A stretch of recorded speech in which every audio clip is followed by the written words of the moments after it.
সুধী শ্রোতা, আসসালামু আলাইকুম।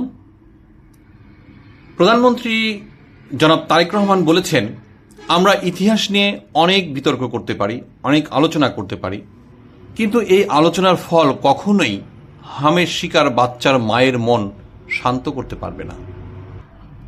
উল্লেখ করা যেতে পারে, গত 12ই মার্চ 2026 সালে শুরু হওয়া ত্রয়োদশ সংসদের প্রথম অধিবেশন শুরু হয় এবং এই সংসদের বা অধিবেশনের মোট কার্যদিবস ছিল 25টি।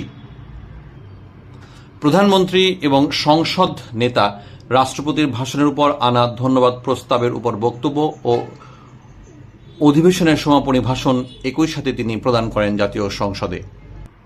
তিনি প্রসঙ্গ টেনে বলেন যে এই হামে যে সমস্ত শিশু মারা গেছে তাদের মায়ের মন কখনোই এই বিতর্ক বা ইতিহাস ঘাটাঘাটি করে তার যে রেজাল্ট আসবে তার রেজাল্ট দিয়ে এই সমস্ত বাচ্চাদের মায়ের মন কখনোই শান্ত করতে পারবে না।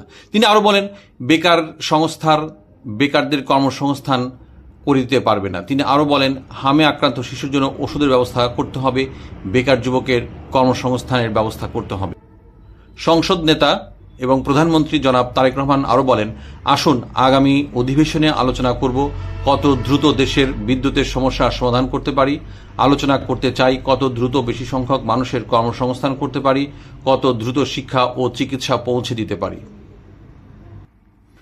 প্রধানমন্ত্রী তারেক রহমান প্রসঙ্গ টেনে আরো বলেন, আজকে আমরা সিদ্ধান্ত গ্রহণ করি, আমাদের আলোচনার বিষয় হবে এদেশের মানুষের ভাগ্যের পরিবর্তন করা।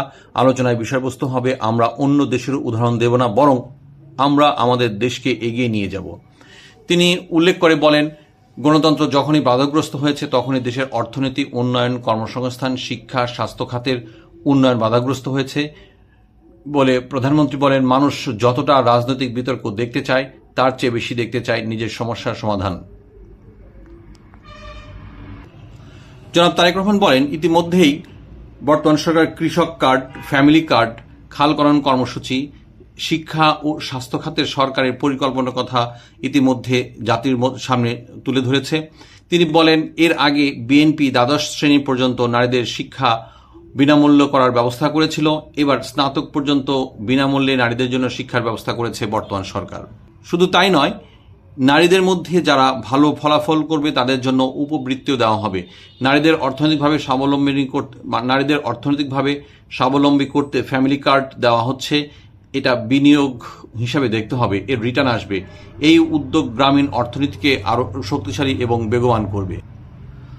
প্রধানমন্ত্রী তারেক রহমান বলেন, যেখানে 30 লাখ কোটি টাকা ঋণ মাথায় নিয়ে এই সংসদ দেশ পরিচালনা শুরু করছে, এই দেশকে আমরা এগিয়ে নিতে পারবো না যদি আমরা একটি স্থিতিশীল সরকার না রাখি। জনাব তারেক রহমান বলেন যে তার ব্রিটেনে থাকা অবস্থার তিনি উল্লেখ করেন। তিনি বলেন যে আমি যখন দেখেছি যে ব্রিটেনের স্কুলের বাচ্চারা কি সুন্দর করে তারা স্কুলে যায়, তিনি বলেন যে আমাদের দেশের বাচ্চারা কেন এভাবে যেতে পারবে না।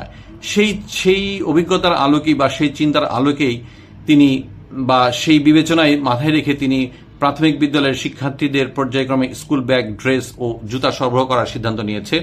শিক্ষাঙ্গনের পরিবেশ নিয়ে বিরোধী দলের নেতার উদ্বেগের জবাবে তারেক রহমান বলেন, স্বাভাবিকভাবে আমি চাই আমার দেশের সন্তানেরা একটি সুন্দর পরিবেশে লেখাপড়া করুক।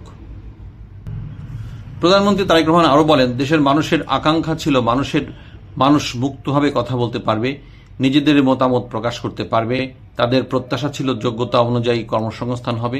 তিনি বলেন, আমরা সরকার গঠনের পরে কৃষক ভাইয়ের পাশে দাঁড়ানোর চেষ্টা করেছি। আমরা কৃষক কার্ড দেওয়া শুরু করেছি। আমরা সব ধরনের কৃষকের কাছে পৌঁছাতে চাই।